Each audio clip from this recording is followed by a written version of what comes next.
Before we get started, we have a short message from our friends at Airwave Media. Hey there, I'm Tyler, the host of Wake Me Up, the only guided morning routine podcast. No matter how you'd like to start your day, Wake Me Up has something for everyone. Whether you'd like a calming meditation, some easy yoga and stretching to wake your body, or an inspirational talk to get you motivated for the day, you can find all of it on Wake Me Up. So trade the snooze button for an episode of Wake Me Up and see how your days change. Just search Wake Me Up in your favorite podcast player. At a time when change is constant and we are pulled in far too many directions, we need a way to stay present to life and to increase our ability to remain calm, think clearly, and maintain our well-being. Many studies indicate mindfulness improves our mental, emotional, and physical health. On a Mindful Moment with Teresa McKee, you can learn how to practice mindfulness and enjoy its many benefits. Tune in for guided meditations and to hear tips and advice from some of the most respected experts in the fields of mental health and mindfulness. The world truly can be a better place. It all starts with a mindful moment.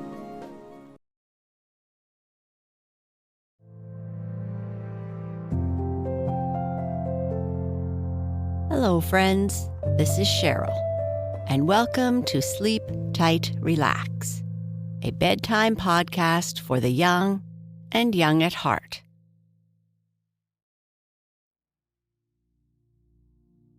In this episode, we will be joining a family of geese as they visit their cousins in the country for the day. With the story, we are going to combine the gentle sounds of nature and music to help you relax and become calm and peaceful. It's time to rest, so let's take some time to get cozy and comfortable.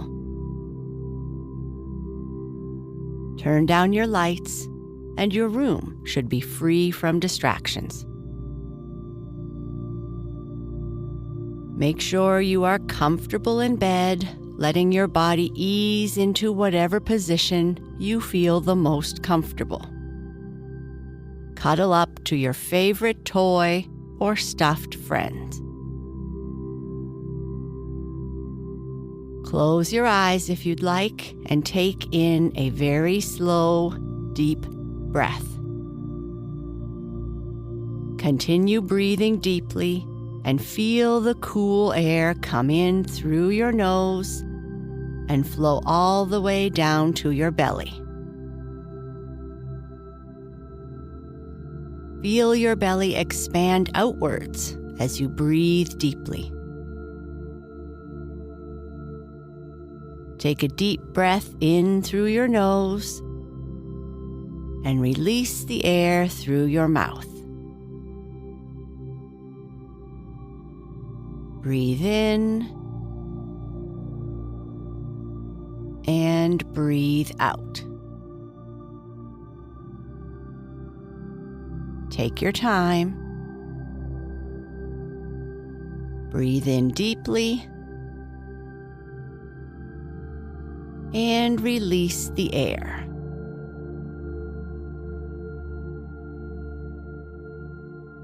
Notice how the breath feels as it softly flows in through your nose, into your throat, and further down it goes. Breathe in and breathe out. Good. I hope you are starting to feel more relaxed. After our story, I'll check back in with you again and leave you with some relaxing sounds to fall asleep to. Now, let's continue with Mrs. Goose and her swamp cousins.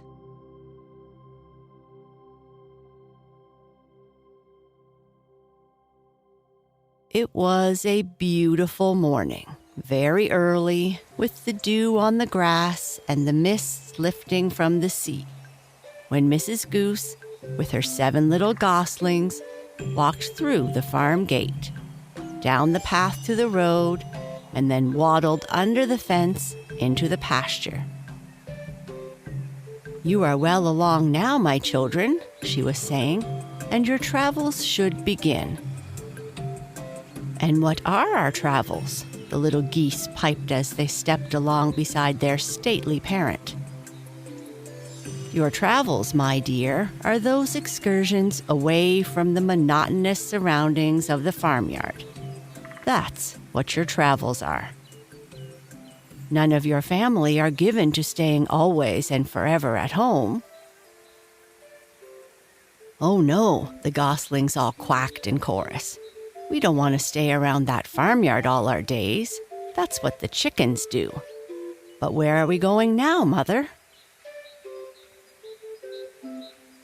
For the beautiful Mrs. Goose was heading straight for the swamp at the foot of the great pasture, and already she was taking them through the tufted grass and the low bushes, through which they could not easily notice her stately form. They were quite out of breath and walked along behind her, being very careful to keep exactly in her footprints. "We are going to the Great Salt River and the marshes," she called back to them. "That is where your cousins live, and we shall spend a lovely day with them. But we must hurry through these bushes. I never feel safe until I am well out of them."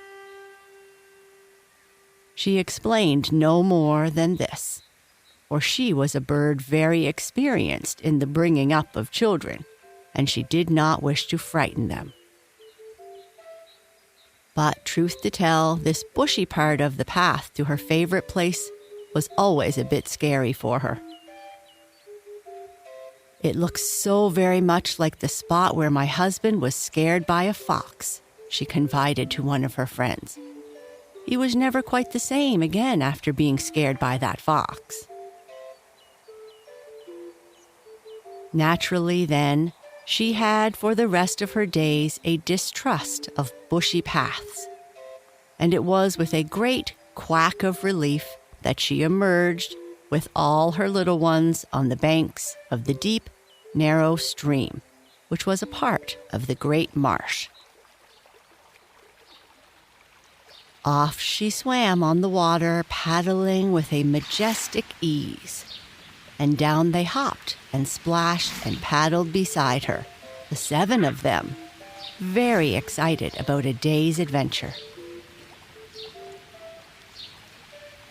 The stream was narrow and deep, much unlike the shallow duck pond in the farmyard, and it gave the goslings wonderful fun to be swimming on a real stream. "How good it is," Mrs. Goose quacked, "to feel the clear, cool water, and to know that you are not paddling across a mere mud puddle. And there are no tin cans and other stuff here," she went on. "Very different, all this, from the rather common surroundings of the duck pond. You must realize that your family is a great one, and I am taking you purposely, my children, to visit my most exclusive friends."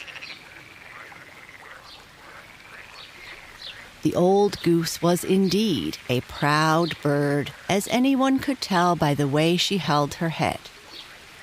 For she swam as a bird who marches, with eyes to the front and a regal air. Soon they came to where the narrow inlet of the marsh widened into a broad expanse of water, banked by low, wide areas of reeds and rushes. Many channels and enticing little bays made off into the depths of shady and inviting spots, where there were cedars and alders and dense, tangled vines. There were delicious odors in the air, and this made the goslings suddenly very hungry. They begged their mother to let them run through the grasses to pluck the tender and inviting things which their eyes caught sight of. But she shook her downy head and kept them paddling along beside her, cautioning them very wisely. Never go browsing by yourself until you know the ways of the countryside. Where there are others feeding, it is safe for goslings. But to go into those tall grasses, tempting as they are, is to walk right into danger. You have never met Mr. Blacksnake, and I hope you never will until you are too big to let him scare you. Immediately, of course, they clamored for the details about this scary creature, but their mother spared them any unhappy visions of the sort. You must not dwell on such uncomfortable things, she would say. All you need to think of when you are out with me are the bright sky and the good green world. But here we are, almost at Mrs. Bittern's gate, and there is Grandpa Bittern waiting for us at the door. As she spoke, the goslings all craned their necks, but they were not big enough to see over the top of things as their mother could, and they were in doubt as to who the Bitterns were or where they lived. Suddenly, there was a great quacking and flapping of wings on the part of their mother, and they found themselves touching bottom in a beautiful shallow where the black earth and the mosses grew over the very water. Here, all was shaded and hidden by the overhanging bushes, and great tree trunks rose close at hand, with clinging vines and innumerable strands of leaf and tendril swaying in the clear air. Never had they dreamed of such a beautiful spot, but they were not to realize how lovely it was all at once, for they were to get acquainted with it only after the greetings of the visit were over. Their cousin, Mrs. Bittern, who was so elegant and brown, with black trimmings to her wings and a bit of gray lace at her edges, and the stately gentleman who stood guard by her nest, were quite enough to overpower the little goslings. They couldn't remember their own names, and they stammered with embarrassment. And in the nest was a solitary youngster with a very long bill and big, frightened eyes, whom they were cautious in approaching. His only greeting was a vicious poking at them with his little head, and they noted that his neck was very strong. "Billy isn't used to children yet," Mrs. Bittern quickly apologized, "but he'll soon get used to them. Just hand him a bit of fish, Father, and a few of those small crabs. Oh, a very small one, Father. You nearly made him have a sore tummy with the big one you gave him at breakfast." True enough, little Billy Bittern was in a better mood when something more had gone down his throat. And while the two mothers fell into an immediate discussion of the silliness of fathers and uncles, the baby Bittern and the little goslings were quacking and playing around the nest in the noisiest way possible. "So this, my dears, is a true country home," their mother said as she turned to them. "This is the kind of thing that your father and I have always wanted, a little place of our own in the swamp." "Oh, Mother, wouldn't it be lovely?" they all burst out, really transported with joy at the thought of living forever, where it was all like this, so free and open and sweet. "Ha, ha, ha," laughed the tall owner of the charming retreat. "That is what you people from the farm always say when you get here. But you know very well you'll be glad to get back to what you call the conveniences of life." By this he meant the cracked corn and the snug quarters, and the rest of the good things in the farmer's yard. But Mrs. Goose pretended not to understand him at all, and was helping Mrs. Bittern to put the nest to rights, as they all prepared to go out for a walk. For that is always the first thing you do when you visit your country cousins. Such precautions as the Bitterns took when they left the house. It was cover the nest here and put a stick there, and finally, to create a complete disguise, they raked a lot of straw over the top. Why, you never would have guessed it was a house at all. Then, through the grasses and the deep black mud, and over innumerable tufts of green, where there were great wild cabbages and tempting bunches of other treats, they went in a happy procession.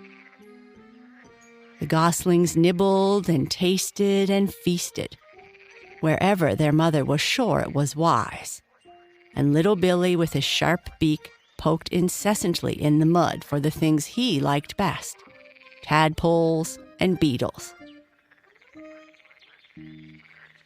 Almost all day they picnicked in this delightful place, and only stopped in their leisurely stroll when they came to a grassy knoll where the mother birds thought it best to let the children rest. All the gossip of the year was gone over by the elders. Mrs. Bittern told of her winter vacation far to the south. We stayed much of the time with the herons and the spoonbills.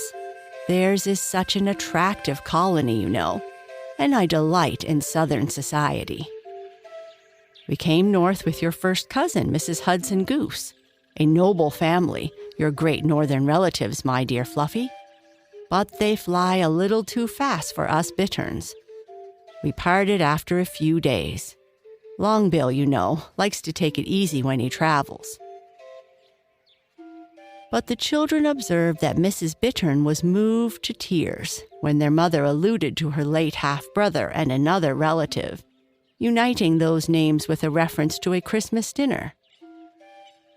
But they did not understand the connection, and it puzzled them when Cousin Bittern answered, "Never mind, dear Fluffy Goose, there's little danger for you. You know you're getting tough. Let's see, you're 20 now, are you not?" And they were still more surprised when their mother bridled at this and said that surely Mrs. Bittern was mistaken.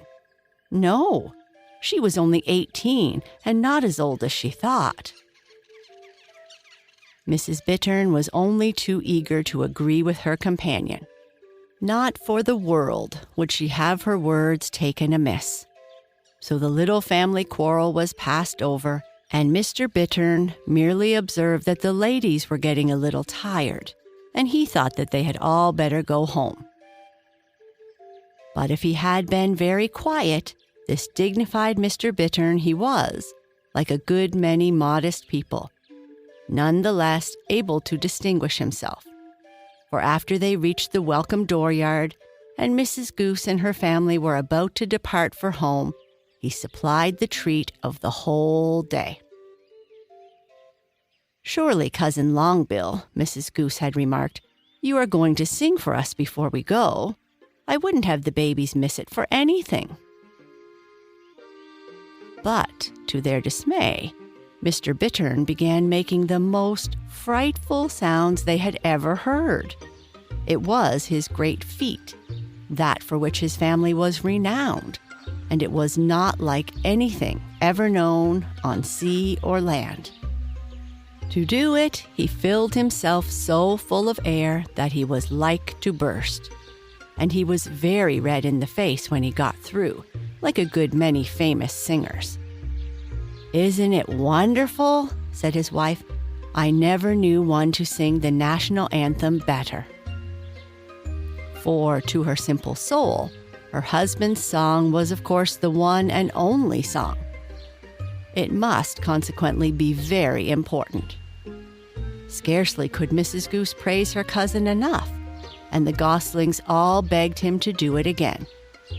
But once was enough, he reminded them, and they didn't want to disagree with him.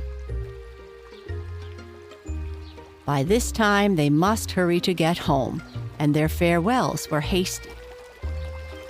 Like many return journeys, the way back was the shortest, and before they knew it, the goslings were trailing through the bushes at the foot of their own pasture. And somehow the little hill and the pair of bars and the bit of road, even the farmyard strewn with straw and pleasingly disordered, suddenly looked better to them than the lonely home of the bitterns far out in the great swamp. "Ah, my dears," their mother said, as they waddled up to their home under the burdocks and the currant bushes. "That's what a day away from home does for you. It makes you glad for what you have." And indeed, they were happy to nestle under her ample wings as the stars came out and the house dog bayed at the moon. And they were very happy to have heard their cousin Bittern do his singing, and hoped, as many people hope after a great performance, that they would never have to hear it again.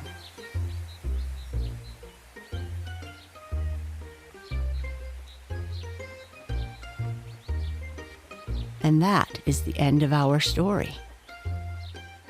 If you are still awake, I would like you to think or say to yourself, "I use my imagination when I am feeling bored or uninspired. I can relax and be myself.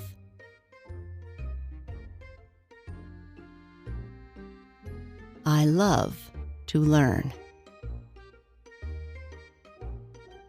I am calm, relaxed, and peaceful. Sleep tight."